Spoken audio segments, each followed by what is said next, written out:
Map number 1, Garden of Terror, everybody! The Nations Cup. We are continuing with Group 3. So we essentially already finished Group 1 and Group 2. Technically, there is still a match missing in Group 1, and it will be played out at a later date. But it doesn't really change the results anymore within the group. When we're looking at Group 3, on the other hand, this is going to be the first match here between the Netherlands and Team France 3. Now, if you're a little bit newer to the Nations Cup, let me go over just a couple of facts here. So first of all, we have 28 teams that signed up for the event, representing 17 different nations, so already a huge tournament. And the first phase is a group stage where we have 7 groups with 4 teams each. These teams play out a full round robin within the group. The first place out of the group automatically advances to the next phase of the tournament, which means that 7 teams advance through first place seedings, and then the second place teams still have a chance to grab that 8th and final slot for the second phase of the event by playing a last chance qualifier. So if you take the first slot, then all is great. You are going to make it into the next round, but at a minimum you want to grab that number 2 slot so that you still have a chance in the last chance qualifier. And that's essentially what the teams are battling for. Now, the one thing that I should probably also point out is if you look at the team names and you have a team like the Netherlands where there's no number behind it, it just means that only one team signed up for that country. For Team France, on the other hand, it's a little bit of a different story. As you can see, they are France 3. In total, 3 teams from France have signed up, and they are the lowest seed from France. So they are, at least on paper, the weakest of the 3 French teams. That's basically what the number indicates, just to give you guys a little bit of an idea of what's going on here. And if anybody asked how exactly that seeding was done, it's fairly simple. All of these teams are basically scrimming against each other. They're training against each other. So we asked the captains directly to rank the teams, rank the top teams, which they all did, and we took the average out of all of this and used that as a basis for seeding. Now, there were a couple of other factors that also played into it when it came to group seeding, but at least when we're talking about the strength of the individual teams from a specific country, we used that so that we have at least an idea. That doesn't really mean that the top French team in this example is going to do the best. Maybe the number 2 team has just a better tournament and is crushing them. So we'll find out, but it makes it, at least for you as the viewer, a bit easier to understand what exactly is going on there. And what's going on in the draft is also that every single hero can only be drafted once. So we got a couple of draft rules in the tournament that you should definitely know about. So once we're heading into game number 2, the 10 heroes that are played on the first map cannot be picked and played again. Now, our first map today is Garden of Terror. We've got a best of 3 series here on our hands, and Team Netherlands, they come in, I'd say, as the favorite. Simply is a name that should definitely be familiar for a lot of people out there. No Scope Ninja as well. A lot of these guys are playing in Heroes Lounge, for example, and then you have players like Krankle, Uki, and Hirath that you have probably already seen in a lot of the other tournaments that we're running. And this is quite a strong team. So the Netherlands, well represented here. But let's see if they can actually, you know, make that impact in the group and get out as first place, or if somebody else is snatching that away from them. We have also Germany and Poland in the same group. Germany 3 and Poland 3 are also in the third group, in Group C. And yeah, time to get this one started. Should be a really interesting one, especially when it comes down to the battle for second place. It's currently pretty difficult for me to judge how strong the third seed from Poland and from Germany are, but we're going to find that out soon. We're going to have more of those games than later today. And, well, for now, Diablo gets banned on Garden. Hogger ban was kinda given. I could have seen, okay, at a Haka Pig I was about to say, but now with him getting banned, we're not gonna see him here. It's all about cam clear, map control, Falstad as a result, of course, then banned too. You want to make sure that he doesn't, first of all, get a lot of access to his level 1 stacks, but also he is a huge tool when it comes to a big map like this. Now, there is, of course, a chance that one of the teams just comes in and locks Vikings or something along those lines. In game number 1 of the first match in the group, I doubt that a bit. It's very likely that teams are going to go fairly try-hard here. We got Junkrat and Urel locked in from the blue team. And then over on the side of Team France, let's see what the Frenchies are going to do. They still need their main tank. Blaze alone is not going to cut it here. And I'm actually also curious if Vetters later on is going to get himself D.Va. He's known for his D.Va performance, and I would be surprised if in this group we would not see at least a couple of D.Va picks from him eventually. So we'll find out. For now, that's not the case. We get Thrall and we get Tyrael, so triple front line at this point for the red team. The French with Thrall, Blaze, a couple of stuns here. Tyrael very likely also with Judgment, so they can very aggressively engage, and Sylvanas could technically follow that up either with Mind Control or then with, of course, an arrow, depending on how they want to play that. But Tyrael will set them up for sure.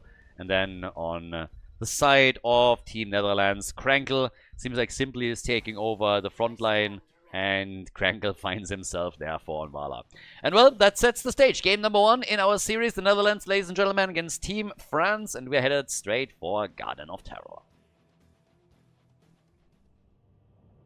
Team Netherlands in blue, ladies and gentlemen. Starting over on the left side of Garden of Terror, we get Simply on Johanna, and Krankel finds himself today in a damage dealer position. Typically the tank for the team, but Simply obviously plays the same role, so there is an overlap here, and it seems that Krankel feels more comfortable on damage, so he's the one that role swaps.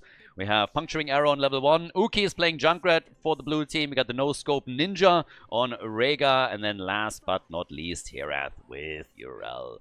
Over on the right side, it's Vlida for the French team with Tyrael. We've got Viders on Blaze, Saren on Brightwing, Unbanned Baka with Thrall, going again into Echo of Elements, and Urana on Sylvanas.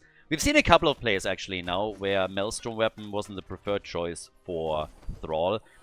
It really seems like a lot of Thrall players have trouble stacking Maelstrom Weapon. Now, if you are able... Ooh, Tyrael. Alter Freund und Kupferstecher. Careful over here. So yeah, if you have problems to get that quest to at the minimum the first quest reward, then I think we have more and more Thrall players to simply dodge over into Echo of Elements, where they're still going to get some value, of course. So you get some additional forking later when we're talking about rewards. You also have additional bounces, charge, and in total that is adding more damage to you as well. It's a little bit easier to get that done here. So we'll see how much they can actually stack this, how well they do with it, how much Thrall is going to perform here. But suffice it to say that if you are able on the mechanical side to stack Maelstrom Weapon, you are going to have a much bigger impact on the damage side in the game. Now, Team Netherlands, I would assume, is still the favorite in this particular series, but the French team, they might already start to upset the group a little bit, depending on how this goes. Currently, Brightwing is in that awkward spot to hold the bot lane alone, and that's not really going to happen. We have, interestingly, a big battle between the supports here. Rega versus Brightwing, but Junkrat is also chipping in, so that makes it a bit of an unfair battle. And top side, that's where we're now getting the big aggression against the wall. So Team France, instead of just defending the bot lane, they decided that they would go and pressure at the top, but they're not really getting that done. So that calculation backfired a little bit, because they just lost the fort at the bottom of the map, and now that Sylvanas gets murdered, that means we also have first blood for the blue team. So we still have the camp pushing at the bottom of the map. Siege Giants are going to be locked in too. I think there is a chance that Team Netherlands just says, boys, we're going to push this a bit further. Okay, they decide not to. They obviously don't have full map vision here, but if they saw how the red team is currently tackling things, they might have just continued on that lane. And the question is, why wouldn't you? Because right now, if you're thinking about it, the red team made already some awkward decisions that didn't benefit them all that much. We have 8 stacks for Vala. Level 4 talents on both sides with the first seed now spawning. So it's time to get some of these garden terrors in. We need some kind of weed killer on this map. I mean, it would be nice if there was like a secondary objective or something where you can pick up an item that's called weed killer and it just makes the garden terrors decay a little bit faster. I could use that too, honestly. Like, weeds. Always growing where you don't need them. 10 stacks for Vala, so she's actually doing fairly okay. Get some numbers in here, and that should help as the game continues. A little bit of RNG shots fired too. We have 12 stacks so far. Yeah, and later when we're going to have these battles a bit away from lane, this could get nasty. Now, we have 10 stacks already for Thrall. At 20, he gets his first reward, and then the second one kicks in at 40. But there is a gap in experience already between the two teams, as we have Team Netherlands with a bit of an advantage here. The Chaos Cup. So, quick hit on Tyrael, and that's kill number 2. Gets the explosion. Oh, come on, dude. Tyrael can't decide where to go. Left, right, left. He's like, who I go for? And then he just decided for the middle and didn't hit anybody. So yeah, that didn't really work out too well. Now for Thrall, we get on level 7 now Ancestral Wrath. We already have for Vala Frost Shot on level 7, and they are working on the second seed and lock it in now too. So 2 seeds for the Netherlands, can plant a couple of tulips in just a few moments as they are pushing through the top side right now. And over in the middle of the map, there comes the defense against the Siege Giants that were stolen away previously. So it is a 1-level gap pretty much between the teams. Team France trying to stay even with the blue team. It's obviously fairly important once that you make it closer to level 10. We have now the 20 stacks for Thrall, as already mentioned before, so mana management is a little bit easier, and that's going to help him. But they're starting to push immediately for the top, but the blue team is reacting well. There's even a rotation from the middle coming. Urel trying to do her thing, and Thrall, they're all of a sudden pushing this into a 4 versus 3. So Urel is trying to escape, gets fully blocked, and then murdered. Well done. First kill for Team France. The French, ladies and gentlemen, getting their kill, and yeah, they need, for sure, a bit of a play at the bottom of the map to try and get that seed, because once level 10 hits for Team Netherlands, they could technically try and grab this one too. And this would be a bit of a setback if you're losing 3 seeds in a row and your opponent gets a freebie on the objective. But yes, they locked the first one in, so they get something here. We got Strafe for Vala, by the way. 20 stacks by now for Krankle on level 1 for Jojo. It's the Blessed Shield. And they are again playing around the camps here. Sylvanas, ooh, eats the arrows, eats the Strafe, but Brightwing to the rescue. The Fruit Fly comes in, and usually these things are always where you don't want them to be, but this time Brightwing was actually in the exact perfect position. Here comes level 10 though, and they're using it to bring in the big Fly Swatter and take Trashwing out. So that's kill number 3 for the blue team. And with level 10 kicking in on the side of Team France, we get an Earthquake. They're trying to go for the kill. Nice Sanctification by Tyrael. Urel's still on the move here. She's not the only one. The blue team over here in full force. And there's still a couple of minions, or were at least, that soaked up the shots. The camp, of course, pushing in too as the bunker gets dropped. Tyrael is the one that falls next. The fort about to be destroyed. An attempt at a counter kill, failing thus far. But Rega at least gets taken out. So Rega is dead, but we have the fort destroyed regardless. And there's a seed up on the map with a 5 versus 4 situation that we're looking at right now. Maybe an opportunity for Team France to get this one and draw even on seeds with the opponent. But the Netherlands are likely going to attempt to interrupt that and buy themselves a little bit of time here. Junkrat is already throwing grenades out from the top. Sylvanas has to let it go again. Rega is now back, and Urel is moving in from the bot lane. So this is a dicey one for Team France. They don't want to go up against Web Weavers. Garden Terrors. And Sylvanas! Oh, she dies, and the oh my god, Brightwing gets also ripped to shreds as the Riptire explodes straight into Brightwing's face, and then all the shrapnels take the wings apart and ruin its face. It's a gruesome death, but it's one that Brightwing thoroughly deserved. So Tyrael, he died too. We have seats taken, so that means Garden Terrors are now on the map. So a very, very nice spot for the blue team to be in, and Krankle is just stacking this up like there's no tomorrow. Sitting at 31 stacks on level 1 now and getting some real serious damage in. And that translates directly into Vala being the top damage dealer in this game right now. 38,000. The Ancestral gets thrown out. Krankle still looks for the kill, and Thrall gets stunned out by the Garden Terror. Level 13 talents are ready for them. Vala on the way back down to the bottom of the map. They're trying to cut Sylvanas off, waiting just for an opportunity for her to jump on a wave. So far, though, it's the push at the bottom of the map that is probably the most dangerous to the red team. And the French, they are in trouble. They are 2 levels behind right now. Blessed Shield comes out as the blue team is looking for the next kill. Krankle boosting his stats a little bit with the next strafe that he executes here. An attempt at at a flank from Blaze that so far hasn't really worked out. With all the forts now gone, the keeps are starting to take damage, and the blue team is pulling farther and farther ahead. Tyrael starts to engage here. They do not have level 13 talents yet, but they definitely are confident. They want to chase them down while mana is low for the blue team.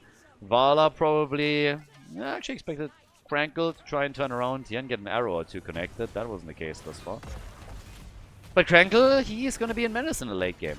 Thrall has now 40 stacks, so that means that we have an additional bounce and the extra charge. So Echo of Elements is definitely going to be a lot more useful now for Thrall. So he is going to do better with this. Is that going to be enough to really poke the opponent down and create kill opportunities? I mean, I guess we'll want to find out. They have a small window where they are even in talents with their opponents. But Team Netherlands, they are now on their way to level 16. So it's not going to take too long for them to get the next talent. We have 45,000 damage for Vala. She's more than doubling the top damage on the red team side, which is Thrall. Fight for the camp, so far nearly over. Sanctification even used by Tyrael just to push the blue team back. And they did okay here.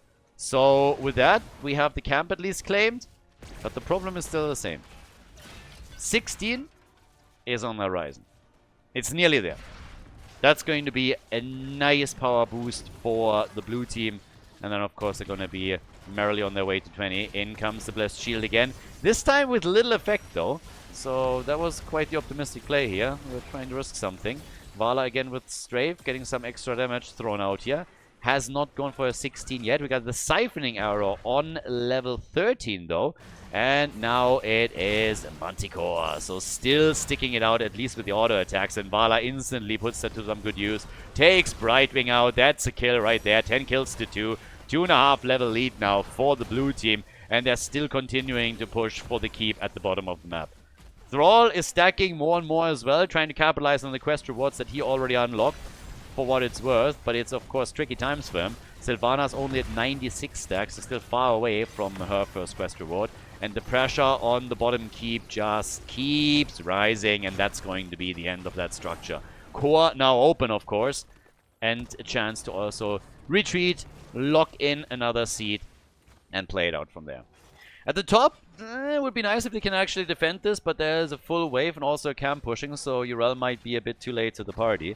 When it comes to the experience distribution, it is mainly the hero experience where the blue team has pulled ahead. Passive experience, of course, another huge chunk where we're seeing a lead for Team Netherlands. They did really well there. Destroyed structures early on in the game and capitalized fully on it.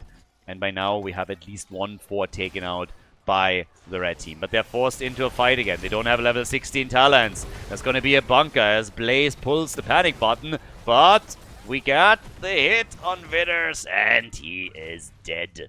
Another kill for the blue team, for Team Netherlands, as Simply is leading the charge with another Condemn, the big slow, thanks to the completed level 4 quest, and forcing Team France back, allowing them to take position around the next seat that is going to spawn here. Down at the bottom of the map, Urel now solo up against Thrall, the War Chief. Mr. Barker himself. The big problem is, of course, still that Vala is scaling. And, I mean, for Thrall, it's also nice. Don't get me wrong. Thrall is, if this game lasts a bit longer, gonna hit his 100. It looks pretty good on this. The problem is that you have, at the end of the day, the additional forking, so it's more... If you're just gonna go for a clear, that's quite nice. In the teamfight itself, you can maybe poke out with more area of effect, but generally speaking, it doesn't necessarily create more damage on a single target, and that's a problem since they are struggling to get kills right now. So that's making it a bit dicey. But if you're looking at the numbers for Thrall, he's doing pretty okay also on siege damage. He's the top damage dealer for the red team, which is in and of itself a little bit the problem, because Sylvanas, for example, is at 20,000. That's just not enough. Jojo has 22,000 damage. Urel has 17,000 on the other side. And then you look to Vala and she's sitting at 70k. So those are big differences in damage. And, well, it translates into a huge kill advantage and therefore experience advantage for the Netherlands. And we now have a 3-level gap between the two teams. Also another seed that is going to threaten Garden Terrors again. So, yeah. Red team kind of forced into this. Half a level until 20.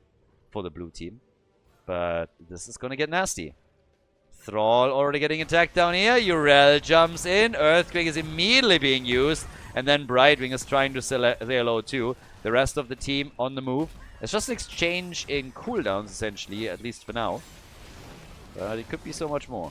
And time is working in favor of the blue team. If they can delay the big battle for the seed, then they're gonna likely have level 20 for it. Unless, of course, they lose a couple of heroes. In this case, Urel was barely able to get her ult out. She was about to die. Somehow made it. And the bunker's out, and here comes the kill against Tyrael as Vala drops the arrows and then moves immediately into strafe. So lines it up extremely well. Sylvanas is still getting saved here. Quest completed for Thrall. So he's going to get even more damage now. His level 16 is completed. Ooh, but poor Thrall gets taken out. So that resets him back to 0 and 16, of course. And he's still a few stacks shy of completing his level 1. And this is going to be Ragnaros. So this is where it gets dangerous. With 1 keep already gone and 2 more exposed, this is the moment where Team Netherlands thinks that they, if not cannot take the game, then at a minimum are going to be able to destroy another game. Which would be a bit legal, of course. So, Gantara time, especially in the middle. And let's see how far they can go with this. Thrall is still missing. And this shouldn't really pose a problem for the blue team. They definitely have the power to pull this off. 57 stacks, nearly 60 now for Vala, who has Acrobat on level 20. So that's a big impact too. You can just essentially just vault around them all day, every day, and get 1 arrow connected after another. It's also reflected in the damage. 88,000. And the core is getting attacked immediately from 2 Garden Terrors, as Team France is about to lose this game. Tyrael gets destroyed. Garden of Terror is gonna go to the blue team. 3 more gone. Tyrael, Brightwing, and Sylvana. 16 kills in total. Blaze dies, and this is it. Team Netherlands, they take the victory in game number 1 of the best of 3 series here in Group C of the Nations Cup. GG. I hope all of you are enjoying the Nations Cup. We have an awesome event going on right now, and it's lots of fun. Please keep in mind, though, that events like the Nations Cup, like the Bounty Cup and Meta Madness, are only possible through private supporters, through Patreon supporters, and through partnerships that we have on the channel, campaigns that we're doing with them. And right now, we actually have a campaign going on that will last for quite a bit of time, and you can right now support the channel for free by just investing a couple of minutes. It's really just taking a moment. All you gotta do is follow the instructions in the description of the video, download Opera GX through the link that you can find in the video description, and then use the browser to watch a couple of YouTube videos, maybe watch the live stream, or just some general browsing. It's already supporting the channel immediately. Again, it's a very nice browser as well. It has an integrated VPN, which is of course super helpful. You have a lot of themes going on that are targeting gamers, and lots of other features. Just experiment with it a little bit, use it in your daily for a bit, and that's all you gotta do to support the stream. It's super easy, super fast, takes a minute or 2, and you support not only the stream here, but also future tournaments that we're going to host. So I would really appreciate it if you could use a couple of minutes of your time to do exactly that. Thanks a lot for watching, guys, and enjoy the rest of the tournament. Infernal Shrines, our second map, but the blue team has taken the lead. So suffice it to say that it seems like Crankler is doing alright on DPS. Very good performance by them, so they had a great job here, and we now need to find out if Team France can bring this back, as they lost the first map. They had the decision to make whether they want to pick the map, or whether they would prefer to have first pick and first ban for the second draft. And well, obviously they decided that they want to have first pick, first ban, so the map choice was made by Team Netherlands. Falset gets immediately eliminated. Personally, I think that we're going to get at least a Dehaka pick here, so we'll see. But yeah, Gul'dan, obviously another one that could also be quite strong here. We see him a lot. You can just carpet the entire shrine with damage. Leo most likely going to play a role for one team or another. And this is a map where we could see D.Va. I talked a little bit about the choices for France 3. Varus has been playing a lot of D.Va, and that's actually one of the maps where we could see that being played out. Hogga was banned on the first map, so gets banned again here immediately. And, well, let's go. We have, for now, the final ban kicking in. Tracer banned. Tracer is actually an interesting ban to me. But yeah, they're getting rid of Sergeant Hammer. Alright. Yeah. The French tanks. French tanks. Do you know why the French have actually rear view mirrors in their tanks? It's so that they can see the front lines. Kerrigan as our first pick for them. So we're getting aggressive. I like it. My French just like homing in on the aggression with Infernal Shrines. Just saying, you know what, boys, if we just lay back here and we play too slow, we're going to get overrun. So how about we're going in with the Kerrigan first pick, and then we're absolutely crushing them here. So that's the plan. Let's see if it works out. Netherlands are going to have a thing or two to say about that as well. But what are we going to get as our first picks? Well, we get Garrosh and we get Malfurion. It would be funny as hell, by the way, if they would now move into Kerrigan plus Diva. Some weird comp where the entire thing hinges around them, just locking them into the explosion and then absolutely murdering that. So, in comes Mephisto and we get Alexstrasza. Ooh. Are we getting a Stitches ban? If I see Alexstrasza on Infernal Shrines, my head goes Stitches. Immediately. So, I would love to see just full-on globe spectacle here. But I'm not sure that we're going to get that. It seems like a bit of a stretch given that they're picking Kerrigan. That's usually a comp that tries to push into you and not tries to rely on hooks. So, it would be a little bit counterproductive. And they don't expect that either. So, there's no ban on Stitches and they ban out Diablo. I love to see Alexstrasza Stitches as a comp. It's kind of fun. It's more of like a, hey, this is a cool thing. But with Kerrigan, it doesn't really fit the draft properly. Now, don't get me wrong. If Stitches gets a hook and a Gorge and then you are following it up with stuns, that's nice. But generally speaking, when you have Kerrigan, you're trying to push into the battle. So, yeah. But Diablo gets banned. Final ban for the red team. Chromie gets eliminated. Sergeant Hammer is out and the fake dragon is also getting the axe here. So, Chromie is gone. Well, and now that we have Garrosh, what are they going to do? Are we going to get some crazy stuff like pick a Zarya on top of this as well, get the speed bubble and then just empower Garrosh all day long? Or is it just falling back to typical picks like seeing a Dehaka or Leoric on the side now and adding the damage dealers? Again, Gul'dan might be one of the choices. Hanzo up, they go for Imperius on the side lane. Such interesting for Krankle now too, so he can play one of the melees. He could go for a triple frontline too. But yeah, Krankle, again, typically one of your frontliners, definitely has a lot of experience with Imperius. So we'll see what they're going to get there. And, well, our final two picks. What's it going to be for the French? We need a tank. We need a side laner. Perga pick, and we get Muradin. And on the last pick, with a lead in the series already for the blue team, trying to end this, of course, with a 2-0. It's our first match in Group C, and they're trying to get themselves an advantage here. If Team France locks in a map win, that would at least be something. If they can win 2 in a row, hey, even better. But right now, Team Netherlands, they look strong, and they go for Ragnaros as their final pick. So it is a triple frontline indeed, and we'll figure out if this is going to work for them. Ladies and gentlemen, game number 2, Infernal Shrines. Team Netherlands in blue on the left side of the map with Simply on Garrosh. After that, we get Ragnaros, played by Herath. So, very much like that. Ragnaros, not really a hero that we get to see all that much, but let's go. Burn, insects, burn. Krankle on Imperius, we got Uki on Hanzo, No Scope Ninja on Malfurion. So we got a ninja support over here. As on the right side, the French team with Bleeder on Murden. We get Vers on Dehaka, Saren on Alexstrasza with Circle of Life on level 1, and then Unbanned Baka with Kerrigan. The Assimilation Mastery is in, and Urana is playing Mephisto for the team.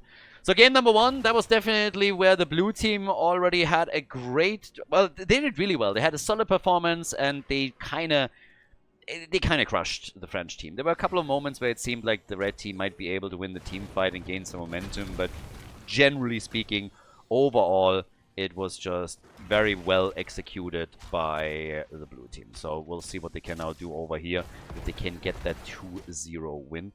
As we are very early on in the series, once again, guys, a quick reminder also that the best way to support the stream is on Patreon. If you want to become a Patreon supporter, you can check out the link in the description of the video right now. And a big shout out to all of the people that already support the stream there. It's very much appreciated, and it's one of the things that's allowing us to host tournament after tournament ever since Blizzard completely abandoned HGC. So a big thank you to everybody that is already supporting it. Everyone that wants to check it out and become a supporter, have a look at the links in the description, and already thank you. It's appreciated. Now down at the bottom of the map, we're currently having for now Kerrigan attacked, and just as I say it, she gets absolutely wrecked. So yeah, poor girl gets totally destroyed here. Kerrigan is first blood in the game. I mean, she at the end of the day is the one that really needs to come in and bring the pain later. But right now in the early game, she's the first one to fall. Has of course now her Ravage quest on baseline, so that's something to play around with.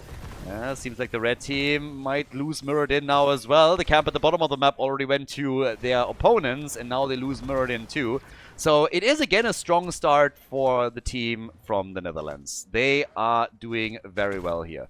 So they're getting their action set up, they get their kills, they're starting to chase them away in the middle of the map too. And here comes Garrosh just prepping for another kill. And the follow-up from Imperius could be important. Missed the lunge though initially. They still want to make the play for the Haka, and he doesn't stand a chance. The Haka is gone, and that is kill number 3. We're 2.5 minutes into the game, and already the Netherlands established a 1-level lead and is doing a great job of just applying pressure. So they are getting good damage in, especially when we're looking at Garrosh and him setting up kills for the team. He's doing great here. We now have on Circle of Life 3 stacks. Mirrodin with the Epstein skin over here. You want to have some candy? So yeah, I don't know why that skin is still allowed, honestly. That is something that I personally would not celebrate. I don't know what Blizzard was thinking there, but hey, that's just me. That's just me. So, with 3 kills to 0, we're having now over the top side, 1 camp claimed. The first objective is coming up, and honestly, from the timing here, this is really good for the blue team. They are now in a position where they will have the top lane pressure as they're going for the objective. Funnily enough, Ragnaros even stayed top side a bit longer. Kerrigan is now coming in, so this is at least for a short period of time. A 5 versus 4 here. And yeah, good old Rag is gonna arrive. But the blue team already has an advantage. And the longer this fight lasts, the better, of course, for the top lane pressure. That level 7 lead that we're now getting for Team Netherlands is just another advantage that they have in that fight. Dragon Queen transformation for Saren, but they're trying to go for Mirrodin here. Kerrigan diving in deep. They want to get some stuns in.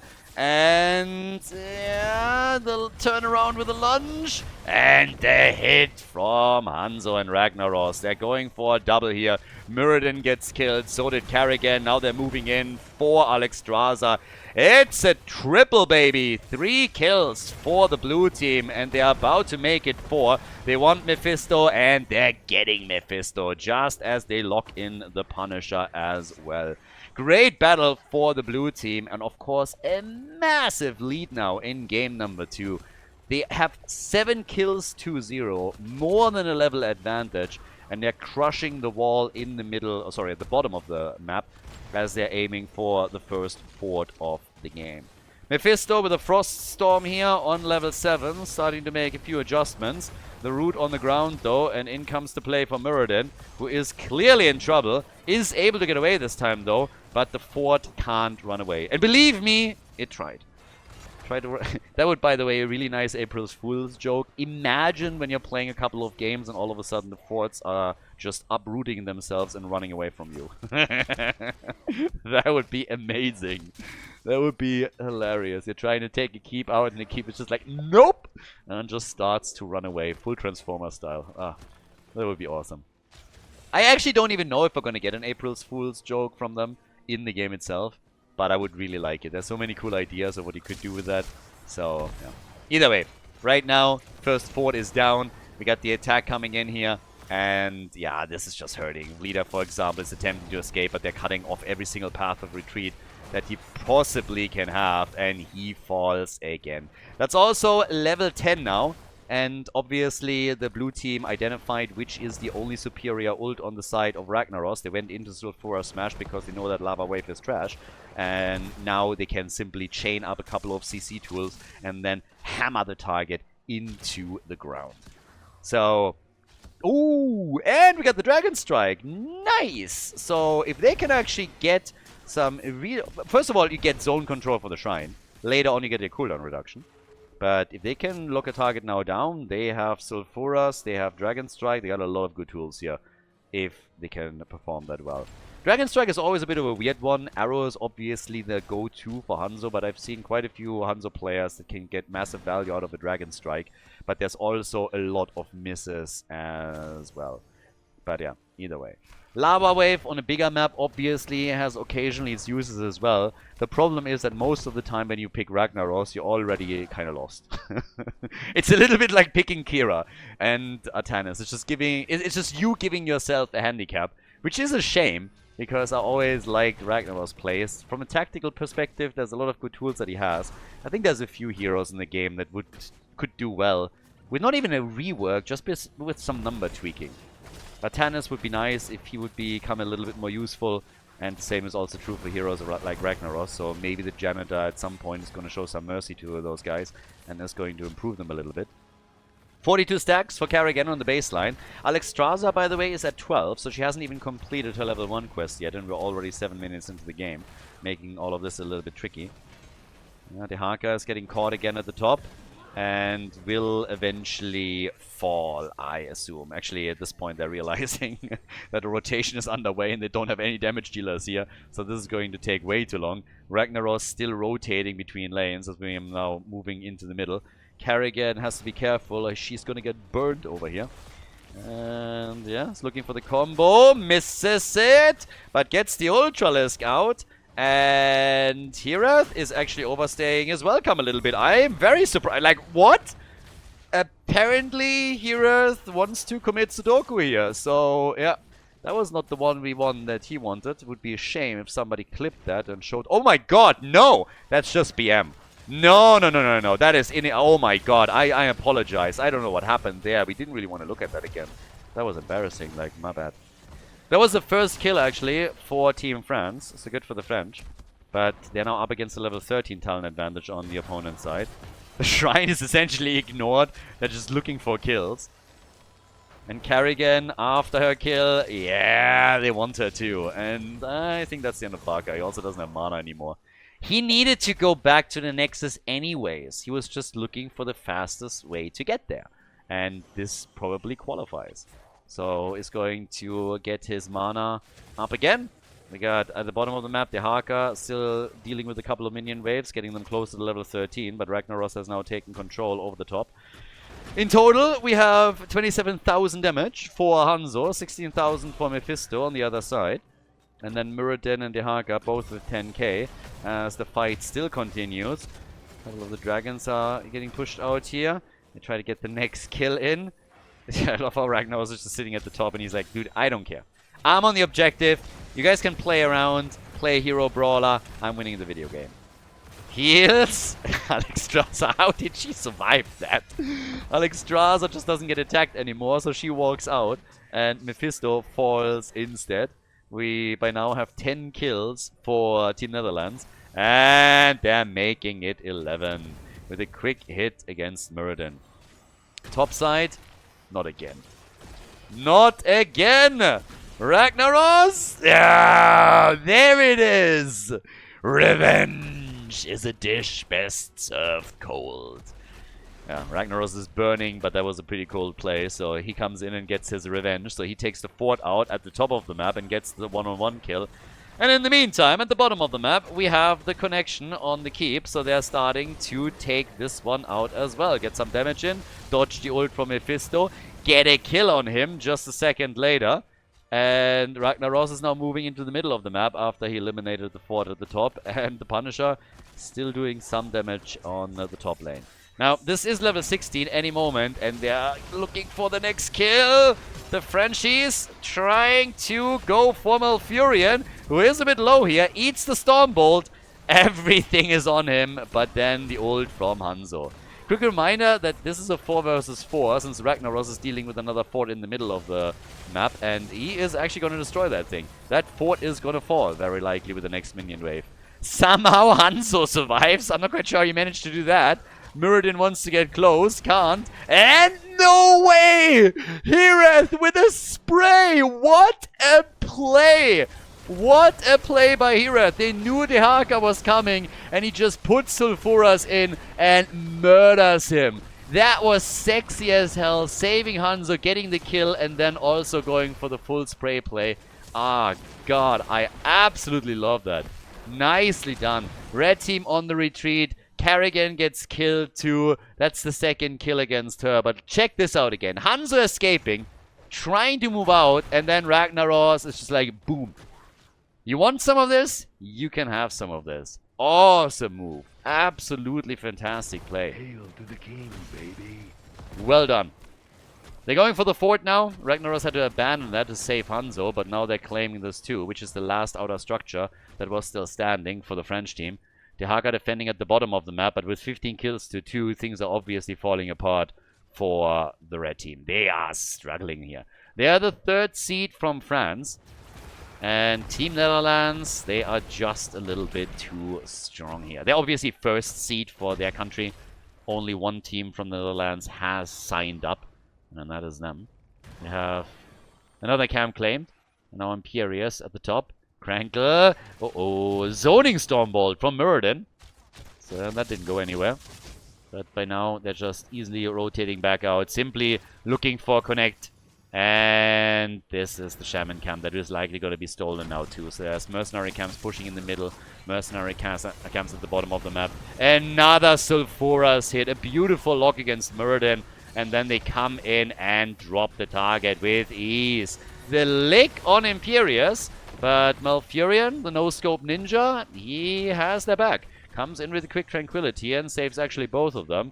Hanzo and Imperius, so they steal the camp. They have the lane pressure, 2.5 level advantage, and now another objective that they could aim for. And that they will likely go for. So, yeah, dicey. 16 as a talent would be nice for the French team. Muradin is going to be back for it. But taking the Punisher here, it's going to be rough. The good news is that the blue team will not have level 20 in time. So this is really the moment that you have to go for. Now you need to make your play. And we'll see if they can pull that off. On the damage side, Ragnaros with 31,000 damage. Honestly, a little bit surprising. He got multiple solo kills by now. We have Hanzo with 48k. Kerrigan gets attacked again. Trying to play around Ravage a little bit more, of course. But Dehaka also in trouble. Lifebinder coming out and saving him. Mephisto with the ult. Hanzo zoning ult. Hitting nobody, but just keeping him at bay for a second. There's a camp pushing at the bottom of the map that might actually damage the keep if given enough time. But the blue team is now on point. And another Sulfuras eliminates Kerrigan. Ragnaros absolutely nailing them right now. We get the ult from Imperius as they're isolating or trying to isolate Dehaka. Mephisto also in trouble. Same true for Muradin, who hasn't used his ult in this fight yet. His ult is still up, gets popped now. Mephisto trying to get out of the fight and is able to escape from the looks of it, but Muradin ain't so lucky. He gets murdered. Down at the bottom of the map, the keep is about to fall. Top side, the keep is getting attacked as well, and the blue team is underway. They want this one too. And then, of course, you have the Frozen Punisher to deal with in the middle of the map, as we're now seeing the Netherlands go for victory and glory in their first match in Group C. And it's looking great for them. They are definitely crushing us. They're currently going through the French like hot butter through cheese. No chance, melting the red team away and securing themselves the first match win in Group C. It's going to be a tough one for the red team from here on out. Kerrigan and Dehaka both gone. And a fantastic start into the group for the Netherlands. A very strong showing from them with great coordination, even with the role swaps that the team had to go for to accommodate everyone. Krankle working nicely in the damage role earlier. Now an Imperius here. They crush Muradin. They want to go for Mephisto, but that is game. It is a 2-0 for the blue team here in Group C of the Nations Cup. GG and well played.